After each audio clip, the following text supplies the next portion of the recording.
Lumos. I solemnly swear that I'm up to no good. Open up my Marauders map here.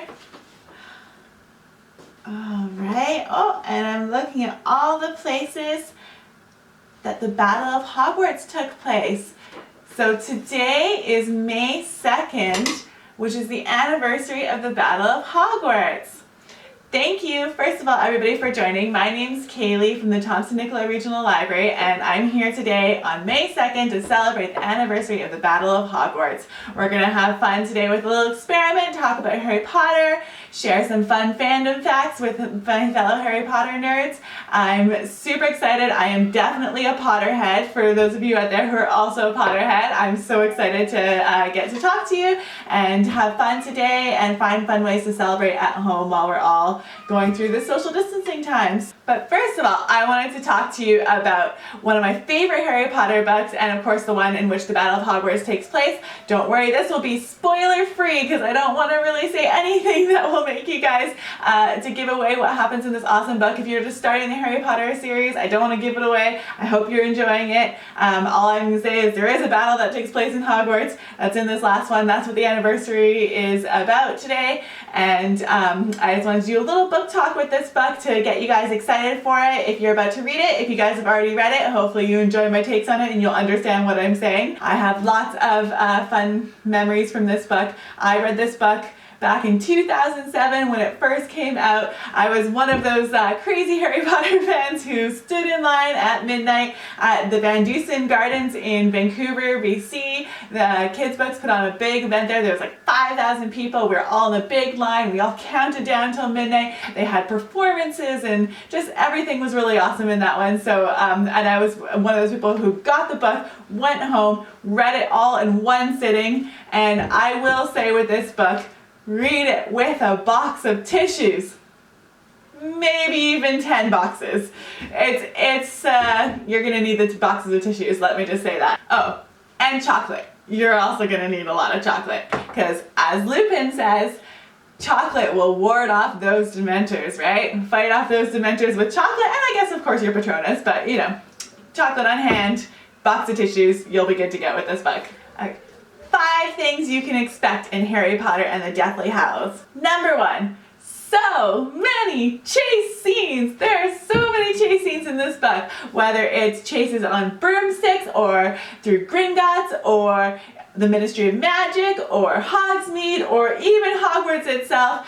They are always on the run in this book and it's super exciting. Number 2, right now we're all social distancing and we're not able to see each other and we're trying actively to stay away from people so we can make everybody safe. This book is like the ultimate social distancing game for Harry, Ron, and Hermione. They have to go on a camping trip. I won't say more about why, but it's like they are definitely socially isolated, and basically you can label it as the ultimate social distancing camp out for Harry, Ron, and Hermione. Number 3. You get more about Albus Dumbledore in this book than in any other book. More information than maybe you even wanted, more information than you needed, but it's all about Albus Dumbledore. So if you are a Dumbledore fan, this is the book you gotta read. Number 4.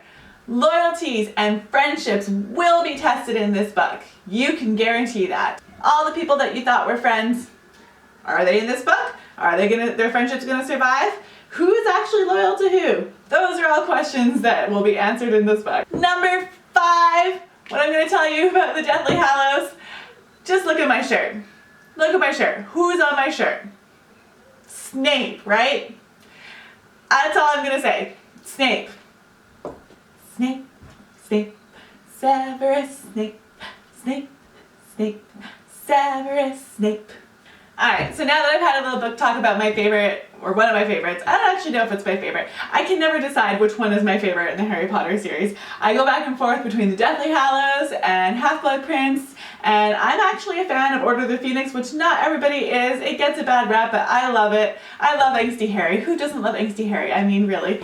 So, I love that book. I also love the third book, Prisoner of Azkaban. They just all have their, I'm not very good at ranking them. They all have their merits to me. But Deathly Hallows, is definitely in my top 3 for sure. So now that we're done our review of Deathly Hallows, I will say that my favorite character is Ron Weasley, and I would love to hear who your favorite characters are. I would love to hear your favorite quotes, your favorite moments from any of the 7 Harry Potter books. If you want to comment down below, that would be great. We would love to hear what you have to say.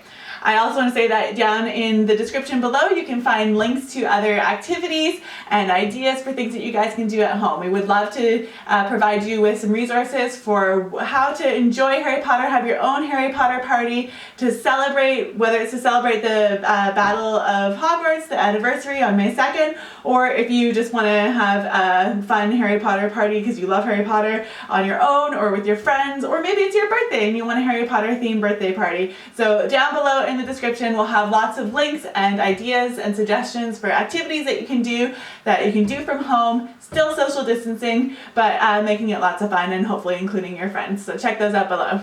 A few things I want to highlight from what's listed below. HarryPotterAtHome.com, J.K. Rowling and Warner Brothers have released a bunch of resources for people and activity sheets and videos and things that you can do from home, backgrounds you can use, lots of fun things. So if you want to check out that link, that's a great place to start. There's also ideas for things you can do with your friends. Maybe you can do a Zoom hangout or another video chat, have a nice Hogwarts or other backdrop behind you that's provided by J.K. Rowling on that Harry Potter at Home site, and pretend you're in Hogwarts, pretend you're in the potions classroom, pretend you're at Hagrid's hut, any cool background that you want to do, and have a video chat with your friends. You can send each other virtual or real mail letters and pretend that you were accepted to Hogwarts. How cool would that be? Or while you're in that video chat, you can just pretend that you're hanging out in the common room. There's lots of baking you can do at home, and then there's lots of classes. So today we're going to do a potions class for you, and I'm going to show you a fun experiment that you can do at home that can be kind of like you're in potions class. But there's also fun things you can do for astronomy classes, for transfiguration, for charms, for defense against the dark arts. Herbology is a great one to do right now at home. There's so many things. I mean, just planting your own garden can be herbology, but you can make it fun, pretend it's a mandrake or something cool. And also care about creatures, so lots of fun things. We'll link to those below as well. So for our potion today, I want to have lots of fun and do something that will make us laugh. So we're going to do a giggle potion. So on the count of 3, I'm going to summon my ingredients. 1, 2, 3, Accio Giggle Potion!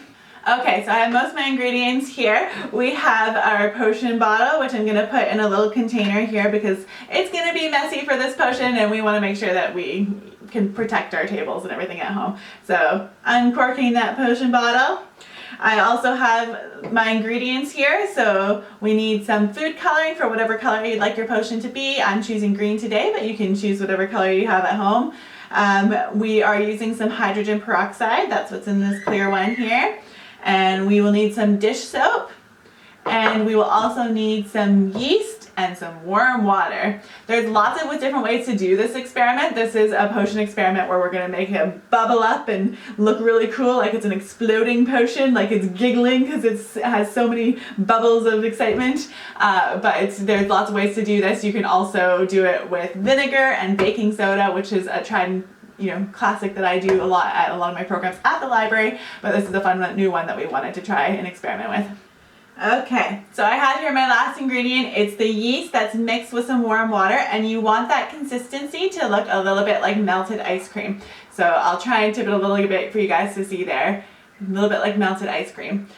So that's our last ingredient. So this is how we're going to add it. It's a little bit of an experiment for me too, so we'll see how this goes. I'm going to use a little funnel here. Hopefully that'll help keep things okay. So the first one that we want to add is the hydrogen peroxide. And of course, if you are a young child at home, please do get some help from your parents for this. We want to make sure that nobody's putting things in their eye or their mouth that they should not be. So now I have my hydrogen peroxide in there. Next, I want to add my food coloring. So let's put a few drops of this green food coloring in here. About 10 drops should do it. And sorry, the hydrogen peroxide, we had about half a cup worth of hydrogen peroxide there. So I'm going to do that for my food coloring. And now we have our dish soap, and the dish soap, we had about a tablespoon of dish soap.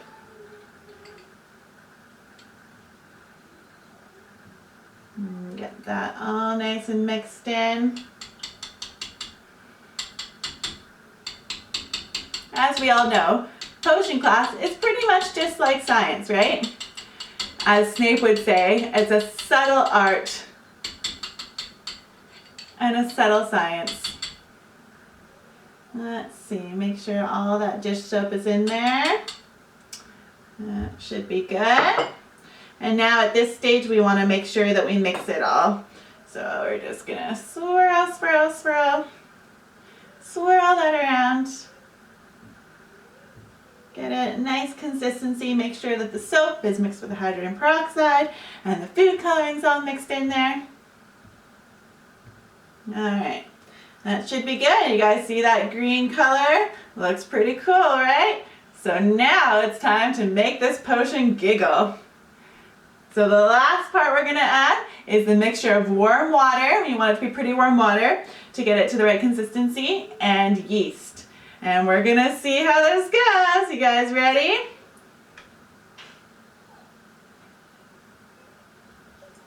Here it goes. Woo! And it's bubbling like crazy. Can you guys see that? Wow, look at that consistency. It's getting thicker and thicker as it goes. Bubbling out everywhere. It's giggling and giggling and giggling. Alright, I hope you guys can see that. It's pretty cool. It looks like a big giant pillar of foam.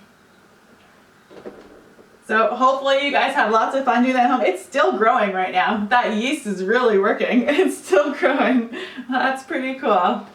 Alright everyone, well I hope you enjoyed that fun potions class. I'm not as mean as Snape, don't worry, but hopefully that was fun for you guys and you can replicate it at home. Like I mentioned, you can use the ingredients that I use, or you can also try, if you don't have hydrogen peroxide at home and you don't have yeast at home, which I know is sometimes hard to find right now, you can also try it with baking soda and vinegar. I'll have both recipes or experiment potion ingredient lists for you down below in the description.